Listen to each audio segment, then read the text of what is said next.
Praise the Lord. ഈ പ്രഭാതത്തിൽ Pentecost മെസ്സഞ്ചറിൽ കൂടെ തിരുവചനത്തെ ശ്രവിക്കുന്ന എല്ലാ ദൈവമക്കളെയും ക്രിസ്തുയേശുവിൻ്റെ ധന്യനാമത്തിൽ വന്ദനം ചെയ്യുന്നു. നമ്മുടെ ധ്യാനത്തിനായി പരിശുദ്ധാത്മാവ് നമുക്ക് നൽകിയിട്ടുള്ള വളരെ സുപരിചിതമായ ഒരു വചനം, വെളിപ്പാട് പുസ്തകം 2-ാം അധ്യായം 10-ാം വാക്യം. നീ സഹിപ്പാനുള്ളത് പേടിക്കേണ്ട, നിങ്ങളെ പരീക്ഷിക്കേണ്ടതിന് പിശാച് നിങ്ങളിൽ ചിലരെ തടവിലാക്കുവാൻ പോകുന്നു. 10 ദിവസം നിങ്ങൾക്ക് ഉപദ്രവമുണ്ടാകും. മരണപര്യന്തം വിശ്വസ്തനായിരിക്കുക, എന്നാൽ ഞാൻ ജീവകിരീടം നിനക്ക് തരും. ദൈവത്തിന് മഹത്വം ഉണ്ടാകട്ടെ. പിശാച് കൊണ്ടുവരുന്നതായ 10 ദിവസത്തെ ബന്ധനം, തടവിലാക്കുന്ന ഒരവസ്ഥ. ദൈവത്തിൻ്റെ ആത്മാവ് പറയുന്നു, പിശാചിൻ്റെ തടവിനെ നീ ശ്രദ്ധിക്കേണ്ട, മരണപര്യന്തം നീ വിശ്വസ്തനായിരിക്കുമെങ്കിൽ ജീവകിരീടം നിനക്ക് ലഭിക്കും. ജീവകിരീടം ലഭിക്കുന്നതിന് തൊട്ടു മുമ്പുള്ളതായ 10 ദിവസത്തെ ഉപദ്രവം. എന്താണ് ഇതിൻ്റെ അർത്ഥം? ഇതിനെ വ്യക്തമായി തിരുവചനത്തിൽ കൂടെ നമുക്ക് മനസ്സിലാക്കണമെങ്കിൽ ദൈവവചനത്തിൻ്റെ ഒരു ചരിത്രത്തിലേക്ക് ദൈവാത്മാവ് നമ്മെ ചൂണ്ടിക്കാണിക്കും. നമുക്കറിയാം, വിശ്വാസികളുടെ പിതാവായിരുന്ന അബ്രഹാം വാഗ്ദത്തത്തിന് പ്രകാരം തനിക്ക് ലഭിച്ചതായ സന്തതി ഇസഹാക്കിന് വിവാഹപ്രായമായപ്പോൾ അബ്രഹാം തൻ്റെ ബാല്യക്കാരനെ, തൻ്റെ ദാസനെ വിളിച്ച്, എലയാസറിനെ വിളിച്ച് തന്നോട് പറയുകയാണ്, നാം പാർക്കുന്നതായ കനാന്യ ദേശത്തുനിന്ന് എൻ്റെ മകന് വേണ്ടി നീ ഒരു ഭാര്യയെ തിരഞ്ഞെടുക്കരുത്. എൻ്റെ സ്വദേശത്തേക്കും എൻ്റെ ചർച്ചക്കാരുടെയും എൻ്റെ ആ സ്വജാതിക്കാരുടെയും അടുത്ത് ചെന്ന് നീ എൻ്റെ മകന് വേണ്ടി ഒരു യുവതിയെ കണ്ടെത്തി അവളെ കൊണ്ടുവരണം. ദൈവം നിയോഗിച്ച പ്രകാരം ഒരു ഉദ്ദേശം, ദൈവത്തിൻ്റെ ഒരു നടത്തിപ്പ് നമുക്ക് രണ്ടുപേരുടെയും ഇടയിലുണ്ടെങ്കിൽ നീ പോകുന്ന വഴി സഫലമാകും. നിന്റെ കൂടെ ഒരു യുവതിയെ കൊണ്ടുവരുവാൻ അത് കാരണമായി തീരും. എലയാസർ അബ്രഹാമിൻ്റെ വാക്കിൽ വിശ്വസിച്ചു, യാത്ര പുറപ്പെട്ടു. തക്കതായി അബ്രഹാം പറഞ്ഞതുപോലെ തൻ്റെ സ്വദേശത്തേക്ക്, യജമാനൻ്റെ സ്വദേശത്തേക്ക് ചെന്നു റിബേക്കയെ കണ്ടുമുട്ടി. ദൈവത്തിന് മഹത്വമുണ്ടാകട്ടെ. ദൈവം നിയോഗിച്ചതായ ആ യുവതിയെ എലയാസറിൻ്റെ മുൻപിൽ ദൈവം കൊണ്ടുവന്നു. എന്നാൽ കണ്ട ഉടനെ ഇവൾ തന്നെയാണ് ദൈവം തൻ്റെ യജമാനന് വേണ്ടി നിയോഗിച്ചിരിക്കുന്ന യുവതി എന്ന് എലയാസർ മനസ്സിലാക്കിയപ്പോൾ അവിടെ മൂക്ക് കുത്തിയും കയ്യിൽ വളയുമിട്ട് എഗ്രിമെൻ്റ് പാസ്സാക്കി. ഇതാ മാതാവിനോടും പിതാവിനോടും ചോദിക്കാതെ തന്നെ അവളോട് കാര്യങ്ങൾ പറഞ്ഞു. അവൾക്ക് ബോധ്യമായപ്പോൾ അവിടെ വെച്ച് കിണറിൻ്റെ അടുത്ത് വെച്ച് തന്നെ എഗ്രിമെൻ്റ് നടന്നു. കാര്യങ്ങൾ സംസാരിക്കുവാൻ അവർ ആ യുവതിയുടെ വീട്ടിലേക്ക് പോയി. അപ്പനെയും അമ്മയെയും സഹോദരനെയും ഒക്കെ കണ്ട് കാര്യങ്ങൾ പറഞ്ഞു. അവർക്കും കാര്യങ്ങൾ ഗ്രഹിച്ചു. ദൈവത്താൽ ഇത് സാധ്യമായി, ഈ ഒരു ആലോചന ദൈവത്താലാണെന്ന് അവർക്ക് മനസ്സിലായി. അവൾക്കും സമ്മതമായി. പിറ്റേ ദിവസം രാവിലെ നിയോഗപ്രകാരം എലയാസർ യുവതിയുമായി യാത്ര പുറപ്പെടുവാൻ പോകുന്നതായി ഉൽപ്പത്തി പുസ്തകം 24-ാം അധ്യായത്തിൻ്റെ 55-ാം വാക്യത്തിൽ നമുക്ക് വായിക്കാൻ കഴിയും. യാത്ര പുറപ്പെടുന്ന നേരം പെട്ടെന്നൊരു അഭിപ്രായം. അമ്മയും സഹോദരനായ ലാബാനും പറയുകയാണ്, യുവതി, പെൺകുട്ടി ഞങ്ങളുടെ കൂടെ 10 ദിവസം താമസിച്ചിട്ട് വന്നാൽ പോരെ. നോക്കൂ, യാത്ര പുറപ്പെടാൻ അല്പം നിമിഷമേ ബാക്കിയുള്ളൂ. അപ്പോൾ വന്നതായ പെട്ടെന്ന് പുറമോട്ട് പിടിക്കുന്നതായ ഒരാലോചന, 10 ദിവസം പെൺകുട്ടി ഞങ്ങളുടെ കൂടെ നിൽക്കട്ടെ, അത് കഴിഞ്ഞ് വരാം. അവിടെ വെച്ചാണ് നിന്നെക്കുറിച്ചുള്ളതായ ഒരു വാഗ്ദത്തത്തിൻ്റെ നിവൃത്തി നീ പ്രാപിക്കാതിരിക്കത്തക്കവണ്ണം തട്ടിക്കളയുവാൻ, ആലോചനയെ തകർത്ത് കളയുവാൻ പിശാച് കൊണ്ടുവന്നതായ ഒരു വഴിയെക്കുറിച്ച് നമുക്ക് വിരൽ ചൂണ്ടിക്കാണിക്കുകയാണ്. നോക്കൂ, എലയാസർ പെട്ടെന്ന് കൊടുക്കുന്നതായ ഒരു മറുപടി, അയ്യോ, എന്നെ താമസിപ്പിക്കരുത്. പരിശുദ്ധാത്മാവിൻ്റെ ഒരു വെപ്രാളം. എങ്ങനെയെങ്കിലും ഇവളെ തൻ്റെ യജമാനൻ്റെ അടുത്ത് കൊണ്ടുവന്ന് അവളെ പ്രസൻറ്റ് ചെയ്യണം, കാണിക്കണം, യജമാനനെ ഏൽപ്പിച്ചു കൊടുക്കുവാൻ പരിശുദ്ധാത്മാവാകുന്ന എലയാസറിന് കൊടുക്കുന്നതായ ഉത്തരവാദിത്തം. എന്നെ താമസിപ്പിക്കരുതേ.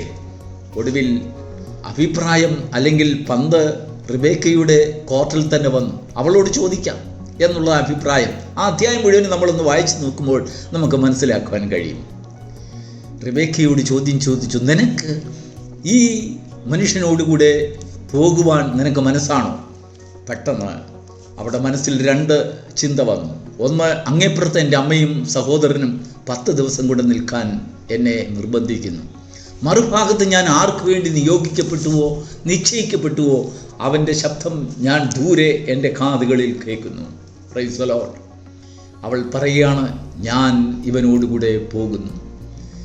മരണപര്യന്തം വിശ്വസ്തനായിരിക്ക, എന്നാൽ ജീവകിരീടം നിനക്ക് തരും എന്ന് പറഞ്ഞതുപോലെ എലയാസറും റിബേക്കയുമായിട്ട് യാത്രയാകുന്നു.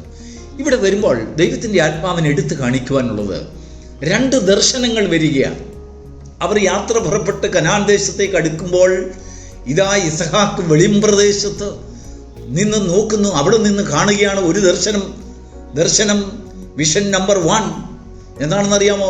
ദൂരെ നിന്ന് ഒട്ടകക്കൂട്ടങ്ങൾ, എലയാസറിൻ്റെ ഒട്ടകക്കൂട്ടം വരുന്നത് കണ്ടു.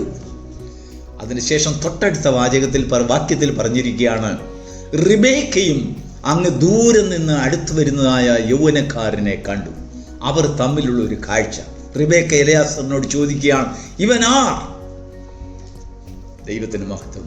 എലയാസർ മറുപടി കൊടുത്തു, എൻ്റെ യജമാനൻ ഇത് തന്നെ.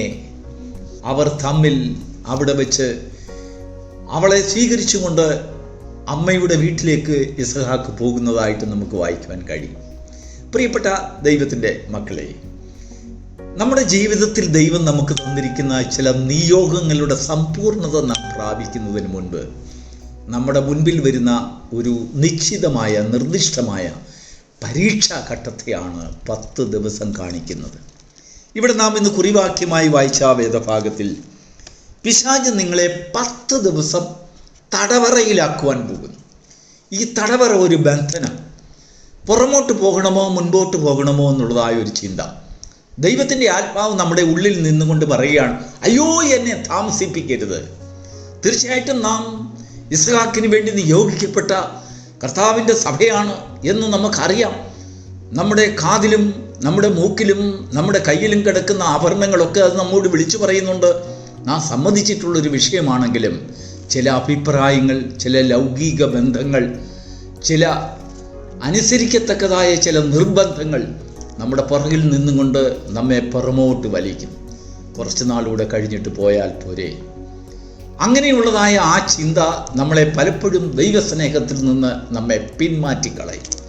കർത്താവിനെ കാണുവാനുള്ളതായ, ദൈവത്തിൻ്റെ സന്നിധിയിൽ ചെന്നെത്തുവാനുള്ളതായ ഒരു യാത്രയുടെ പ്രാരംഭ ദിശയിൽ നിന്ന് നമ്മെ വഴിമാറ്റി വീണ്ടും ലോകത്തോടും ലോകക്കാരോടും ഇടപഴകുന്നതായ, അമ്മയുടെ വീട്ടിലേക്ക് തിരിച്ചു നിൽക്കുന്നതായ ഒരു 10 ദിവസത്തെ ബന്ധനം ദൈവത്തിൻ്റെ ജനത്തിന് ദൈവത്തിൻ്റെ ആത്മാവി പ്രഭാതത്തിൽ തരുന്നതായ ആലോചന, മരണത്തോളം നീ വിശ്വസ്തനായിരിക്കുമെങ്കിൽ, ജീവപര്യന്തം മരണപര്യന്തം നീ വിശ്വസ്തനാകുമെങ്കിൽ ജീവകിരീടം നിനക്ക് ലഭിക്കും.